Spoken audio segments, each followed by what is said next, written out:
Hello. We're back again. Welcome to cripchat UK. And we have a guest. Again. Should we let them introduce themselves? Yes. Hi folks, my name's Tom Shakespeare. I'm Professor of Disability Research at the London School of Hygiene and Tropical Medicine. Glad to be with you. Thank you for being here. Do you want to start, Pete, or should I? I think to be specific about our topic, because because the broad thing is but the biopsychosocial model. The kind of specifics of this is, I know there's a long-running dispute about biopsychosocial model versus social model.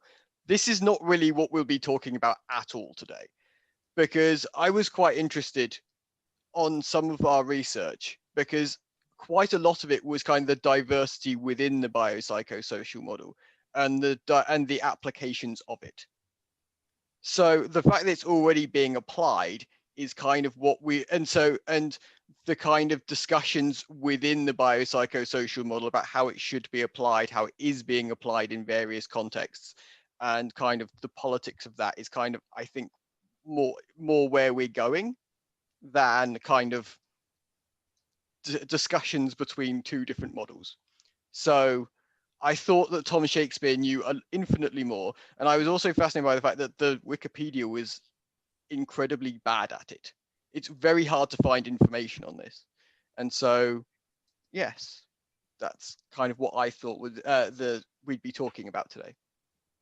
Sure, I'm very happy to talk. I guess we probably want to start with the WHO International Classification of Functioning. Would that be the right place? That's the one you have direct experience with, so yeah. Well, I worked at the WHO from 2008 to 2013, and we wrote the World Report on Disability. It came out in 2011, so I do have a little bit of experience. I wasn't involved in starting the ICF, but I can talk a little bit about it. It came out in about 2001. And the background was, obviously, there was the International Classification of Impairments, Disabilities and Handicaps. And this was widely criticized by disabled folk.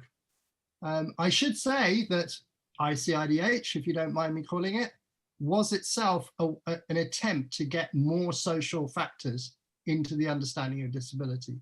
So this notion of handicap, and I know we all hate that word, but that notion of handicap was about social disadvantage. So they were trying to say that a lot of what excludes disabled people is social disadvantage. Anyway, the ICIDH was kicked out, often because disability rights people didn't like it.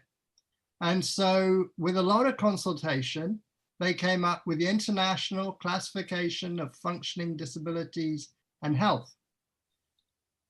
And here we have three levels. So there's body function and structure. So for me, that would be paralysis, or it would be achondroplasia. So differences in our bodies or minds. The second level is activity limitation. And the third level is participation restriction. But what's different about this is that what goes into this are three things. One is obviously the health condition we have. The second is personal factors. And that might be our gender, our age, our race, but it could also be our motivations. Yeah, it might be, our attitudes or our beliefs or whatever. And then the third level is, the other level is, and this is really important, environmental factors. And environmental factors are all those barriers that disable people with impairments. So that might be attitudes, it might be, policy rules, it might be barriers, it might be lack of sign language, it might be all of these things. So what's really exciting about the ICF and why it's a step forward is that disability is the interaction of all of these aspects, the health condition, the personal factors, and the environmental factors. And the other thing that's interesting about it is that it starts with the idea that anybody can become disabled, that we're all functioning. Functioning is the concept. and some of us have restrictions in functioning for various reasons.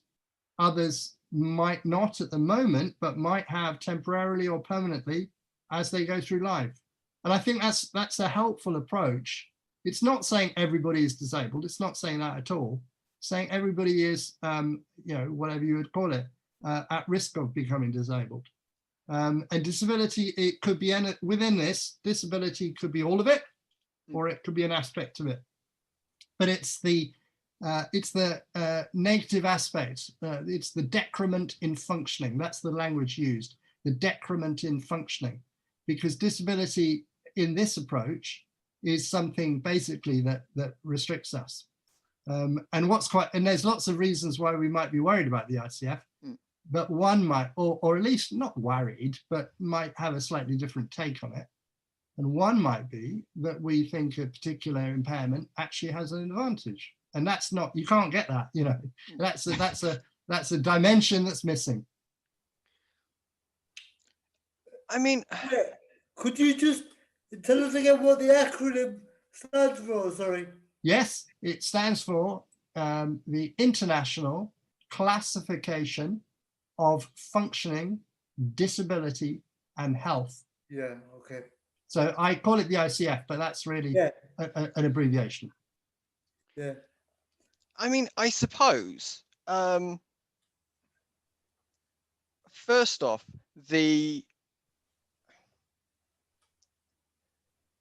how does this differ from kind of the Aylesworth version, the one that's used in the DWP, and just to get these distinctions?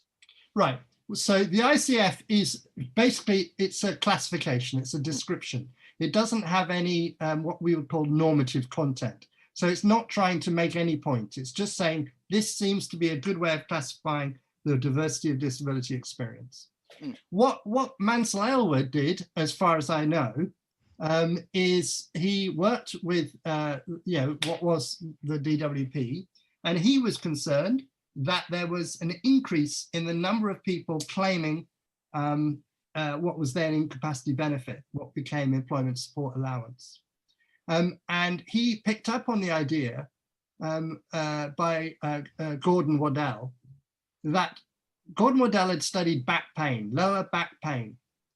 And he said, it might start off that you've got an acute problem, but then it becomes a chronic problem, and that's psychological.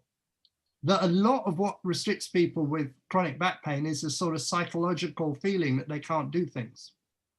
And Mansell Aylward took that insight of Gordon Waddell, and he decided that a lot of disability was psychological, not physiological. And so what he said was that a lot of people who want to get the benefit and who think of themselves as disabled aren't disabled at all. And if we understood the role of the psychological, then we would be able to reduce the numbers of people on benefit and everybody would be better off. The state would have to pay less money, the individuals would be back to work, which is good for them, everybody's happier. So that was what he developed, the BPS, the biological, psychological, social model. That is different from the ICF. It's not the same, not at all the same. Okay. It's not the same as a social model. It's not the same as what I do. It's not the same as anything any of us do, because it has a purpose, and a purpose is to reduce the number of people claiming welfare benefits, whether that's through the shift from shift to PIP, to personal independence payments. That's influenced by this approach. And so is the whole incapacity benefit change to employment support allowance and the work capability assessment. All of that is influenced by the idea that too many people are claiming these benefits. A lot of the problems they come up with are psychological, not medical, but not biological. And therefore we need to, I'm not making any judgment on that. But even if that is the case, the answer to it is not more stick, it's more carrot. If people are not working because they're in some sort of invalid role, then we need to help them back to work with carrot. But what the DWP supposed reforms did was a hell of a lot of stick. And the stick was things like reducing the amount of money you got, reducing the number of people who could get that welfare benefit, and of course, sanctioning. If you do not turn up, if you do not apply for this, if you are not compliant with our rules, we will dock you for 5 weeks or 12 weeks or whatever it might be.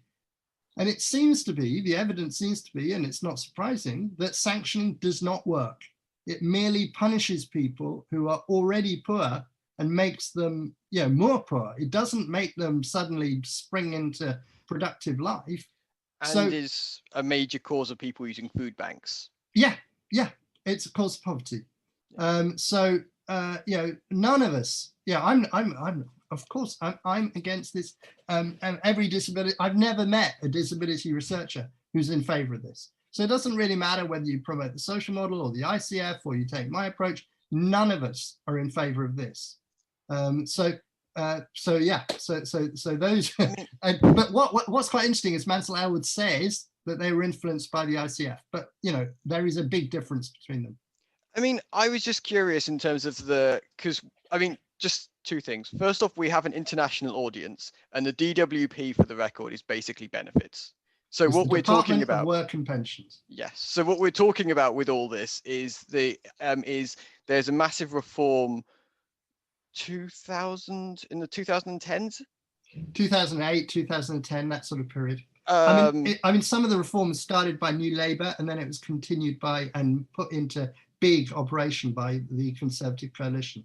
Yeah. So that's kind of, so to give non-English people an idea of the context, that's kind of what we're talking about there. And I think the Goodell system, I've heard that's related to health insurance. Or it's used it was originally taken from health insurance companies in the US. Is that? No, I don't know. I don't know enough about it. But I do know that obviously with the privatization, companies like Unum and Atos came into the picture, who are operating some of this machinery. It was subcontracted to them. And they operated it. One of the issues was that in the previous welfare benefit system, the people who, as it were, assessed you were your own doctor. Mm. And the feeling was that your own doctor was on your side. And therefore they wanted a neutral doctor, not your GP, somebody in their department to look at your application and give you points and decide whether you had the benefit or not, because they would be objective. So, it's all a whole process of trying to strip people of their benefits. Now, we know the suffering this has caused. And of course, what happens is that people are denied their benefit and then they appeal, and a staggeringly high proportion, something like 3/4, gets the benefit once they appeal. So there's a really high level of inaccuracy and failure in the assessment system. It does not save government lots of money. It doesn't send people back to work. There's been very marginal changes in the employment rate. So, it's a failed reform, which has cost a lot of money. What would you say should happen? Do you have any? Let me say straight away, I am not an expert on welfare benefits. That's not why I came on your show. No. But having said that, I'll say this. We need to do two things. We do need to encourage people to work. I am fully in favor of paid work. And so particularly in the age of new technology and internet and all the rest of it, there are loads of jobs that we can do. And I think we should be supported to do them. And that might include supported employment. It might include very, very effective anti-discrimination legislation, so people can't discriminate against disabled people, and a whole range of things to get those who can work into work. So I agree with that. But I also think that some people cannot work, and for various, it might be physical reasons, it might be psychological reasons, it might be intellectual reasons, they can't work, and therefore they should be supported by the state in comfort, not luxury, but comfort. They should not starve, they should have a good quality of life. So that's what I think a civilized society should do. Now, in that process, we do need to assess people. I can't see how you couldn't assess people. And some people will say they need the benefit who don't. And we can't give them the benefit. So we need a humane assessment system designed with disabled people, or disabled people's organizations and others, to make sure that we allocate the funding, the benefits appropriately. I'm not sure that, well, I know that the current system does not do that. It does not do that. So we need. Could I ask you while you're here, what you've been up to recently? Sure. In your work. So we have been interviewing disabled people in Britain about COVID-19. We've been finding out from them what has happened in the pandemic. And so I've been writing this week a paper about that. So I've been trying to take everything that I've heard and turn it into an academic paper, and we want to get it published. And so I've drafted this paper. The second thing I've been doing, I have worked with a bunch of people with dementia, and we've done a paper about how people with dementia can do research. Yeah. And that's been, and what's interesting about this research is that it's involved a lot of meetings on this platform, on Zoom. We've got together, they've told me what they want to say, and I've basically taken what they say and put it into an academic article, and obviously made sure they're happy with it. And I hope that'll come out in a journal too. So my job is basically, it's great. It's talking to people. Yeah, because I heard you talk about that piece of work with those people on another podcast that you were on last year. Yeah, I mean, I've been doing it for the last couple of years. There's a wonderful project called Dementia Inquirers. And so, I mean, it's not my main job, but I spend a bit of time doing that. Yeah. And I've also, today I had a series of meetings. We've got a project in 4 African countries about psychosis. So what we're trying to do is to try and support people. Psychosis is basically, as you know, schizophrenia and bipolar condition. And we're trying to support people to lead better lives in Nigeria, Sierra Leone, Malawi, and Zimbabwe. So could you tell us a bit more about that work? Yes. So it's a 6-year project. It's funded by the Foreign and Commonwealth Development Office, and it's based around co-production. And I'm sure you know that co-production is when, as it were, academics work together with people with lived experience. So in this case, it's people with psychosis and other mental health conditions. And the first year has nearly come to an end, and we've been doing what's called systematic reviews.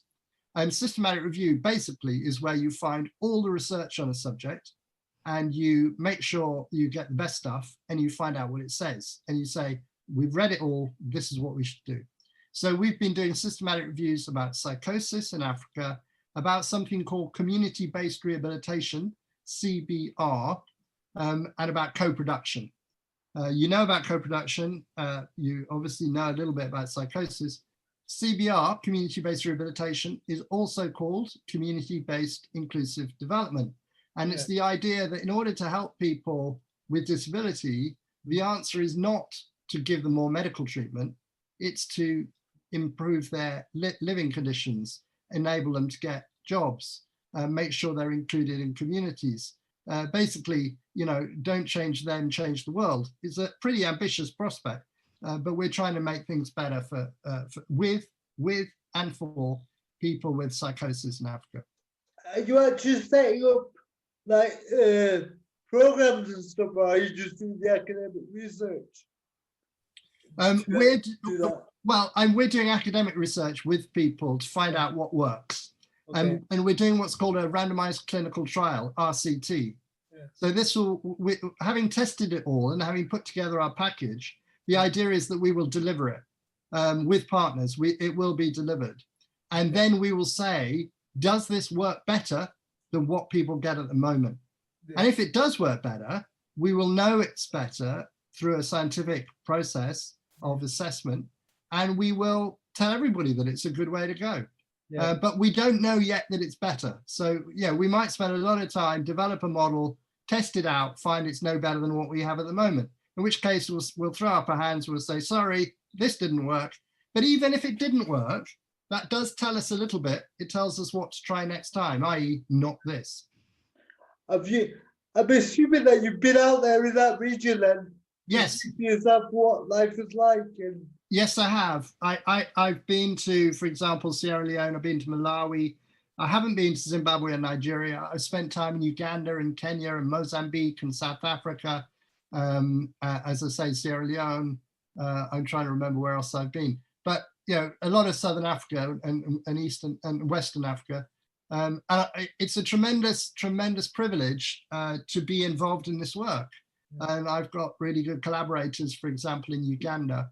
At the moment, one of the things we did as part of our work is to help people with disability become researchers, because I collaborate a lot with researchers on disability, and most of them are not disabled.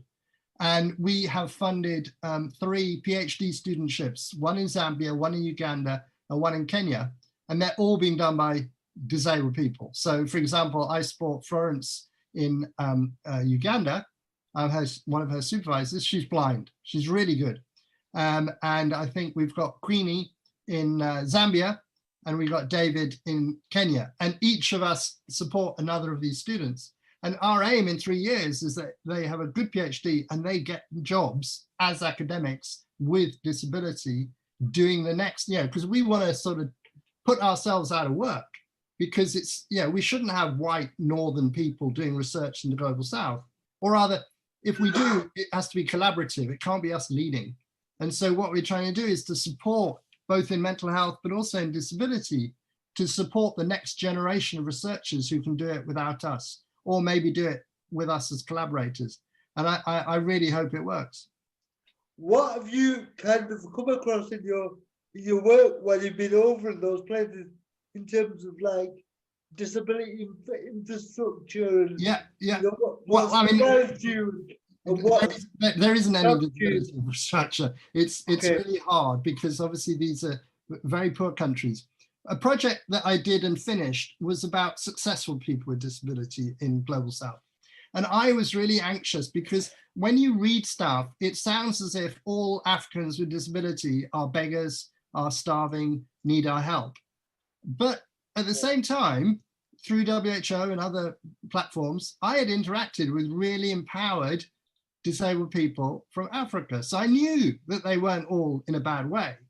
And what I tried to do is I went and recruited people to talk to who were successful. And we're not talking about, winning the Paralympics or being a DJ or whatever it might be, but we were talking about making a decent living, often having a partner and maybe children, and, being off the breadline. And I found people. I found them easily. We interviewed 105 people. I had collaborators in Kenya and Uganda and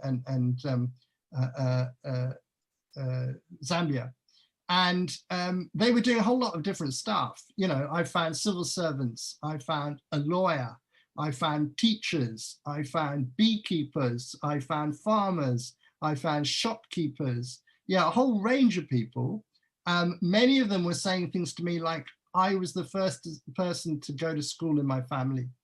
They were they were very resilient people. Many of them were putting their own brothers and sisters or nephews and nieces through school, because in Africa you have to pay to go to school.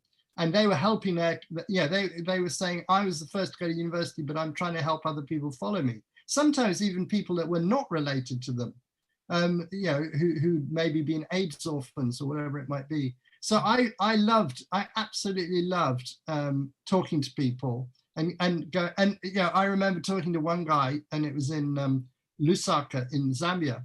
And he said, why are you coming to talk to me? Why am I important? And I think everybody is important. And I think he was important because he was making a success of his life. He, in another world, he'd have been called a cripple. He had a stick, he staggered along, he had a leg that was damaged through polio. And yet he was married, he was looking after 3 children, he was a tailor, he was doing okay. He wasn't, very, very rich. He was not rich at all, he was poor, but he had a decent, what we wanted was people succeeding on an equal basis with others. And so I published papers about that. I've still got to publish another paper about that. And many of them had been assisted. They've been assisted by disabled people's organizations, or by members of their family, or by Western donors. And particularly they've been assisted in education, because obviously they were mainly bright people. And people have said, oh, look, here's a bright kid or a bright student or whatever it might be, let's help them. And because they'd been able to attract that help, they had done better in schooling and university, they'd come out the other end and they were able to get jobs and do work. And that's what, in Africa, there's very little social, what we call social protection, and what in Britain we'd call welfare benefits. There's very little of that. So if you don't work, you starve or beg, or your family look after you. So getting people into jobs is absolutely critical. What were the best things that those local disability organizations were doing to help? Well, as I say, they were sometimes sponsoring people through school or university. That was very good. Sometimes they were giving people jobs. Sometimes they were campaigning for people to get jobs in the mainstream. They were campaigning for implementation of the Convention on the Rights of Persons with Disabilities. They were doing things like that. But I think that a lot of people, particularly, for example, in Uganda have a very good developed disability sector. A lot of people were working for disabled people's organizations or non-governmental organizations, delivering programs. Some of them were they were funded through a program, then the program came to an end, and then they waited and maybe looked after their allotment, and then there was another program, so they were funded again. And I remember meeting this woman in Uganda, and I've got restricted growth, dwarfism, and so did she. So we had a good rapport. And she said, with the money that I earned from being on a program, Western funded program, I bought 2 motorbikes. And it was like, motorbikes? I would, what? The thing is, in Uganda, in Kampala, people get about on what are called boda. And boda are motorbikes. And the traffic is so bad that it's very common for a non-disabled person to hop on the back of a bicycle, a motorbike, and then they get a Zoom to wherever they need to go, and they pay them whatever, I don't know what the going rate is. And she had bought 2 motorbikes, and she now leased them out to young lads. And the young lads are driving these boda bikes, making their money and paying her money. And in that way, as a disabled woman, she was ensuring that even in the hard times, she'd still have an income. So, there's a lot of, almost everybody that I met had a side hustle. That might be a shop, it might be a farm, it might be a motorbike, it might be, I don't know. I met this woman who's doing rice trading. So she was a teacher, and she was going to the border to buy rice that was cheap, and then she brought it back to the city and she sold it a little bit more expensive. And of course, on every bag, she made a little money. And she was a teacher, but you had to do something like this in order to have a good standard of living. Yeah. Okay. And now to bring you back home, just before you go and stuff, we need to Shabazz, I think your voice is breaking up. Sorry, can you hear me? Yes, we can hear you now. Yeah, sorry. I just wanted to ask you while you were here, what we should do collectively for the disabled community during and beyond the pandemic. Well, I think, this sort of thing is good. Talking, listening, sharing. We can do a lot of that, a lot of storytelling, if you like. I think there's a really good project called the Staying In. Do you know about the Staying In? Have you had that? I've heard of it. Yeah. It's. I think actually one of my friends sang at one of their events. Brilliant. Well, it's organised by a woman called Amy Kavanagh, and basically it's an online get-together of disabled people, and there are singers, there are talks, there are entertainment, whatever. But it's a way of people socializing through Zoom, getting together, talking to each other.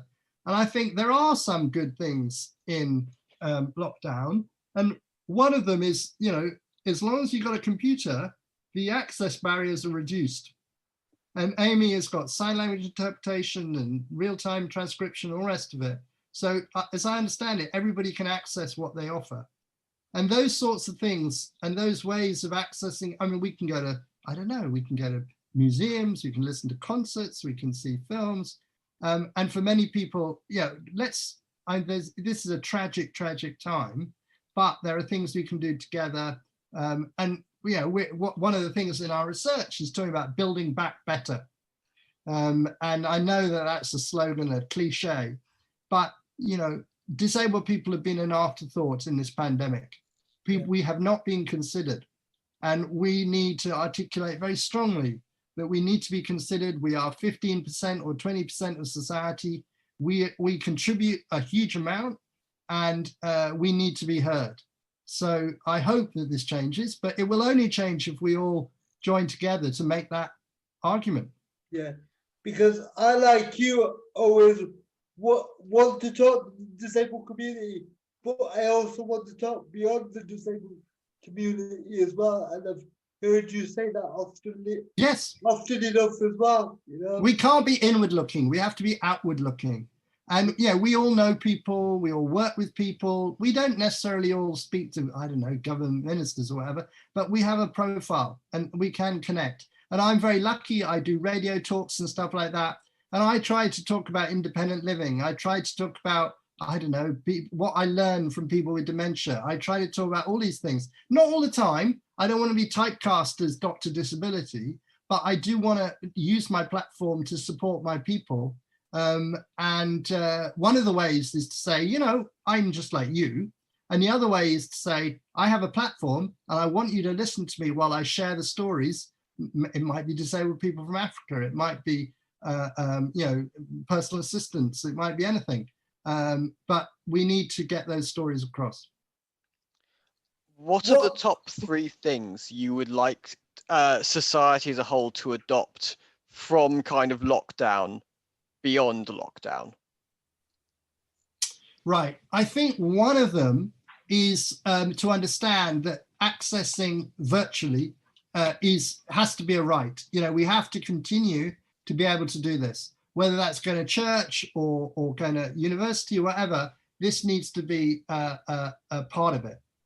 The second thing is that I think that when governments make changes, there needs to be a sort of impact assessment to see what difference it might make to disabled people. Thirdly, I think, you know, not being an afterthought, for example, for children with disabilities. You know, schools closing is really hard for all children, but when they're overlooked, like disabled children were at the start, that's terrible. And it gives them the message that they're not important, they're second class. So, you know, not to overlook people, but to, you know, I suppose it's part of this impact assessment idea, is to say, if you're going to make a change, what will be the impact on disabled people? And at the moment, one of the things that's so obvious is that the Prime Minister's talks to the nation at 5 o'clock don't include a sign language interpreter. And I know that there is this on another channel, but it's not good enough. It's not hard. It's not expensive. Do it. Make it so. And I hope that with a united voice, and that's a very symbolic but minor thing. But that, you know, I don't know, there's all sorts of things. I'm sorry that I'm waffling, but we can't be an afterthought, and we need to be part of the story.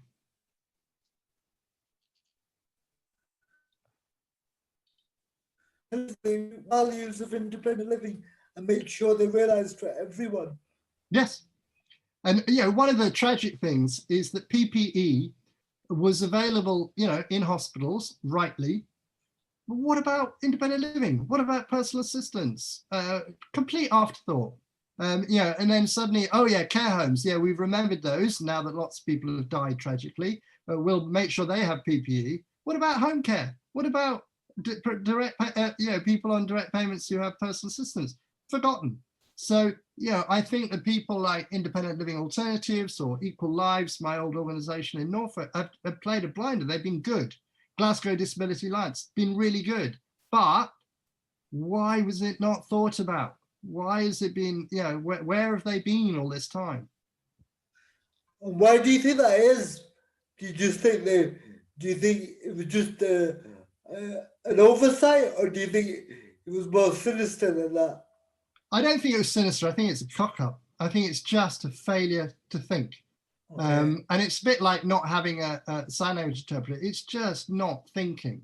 And I think we have been badly let down by bad planning.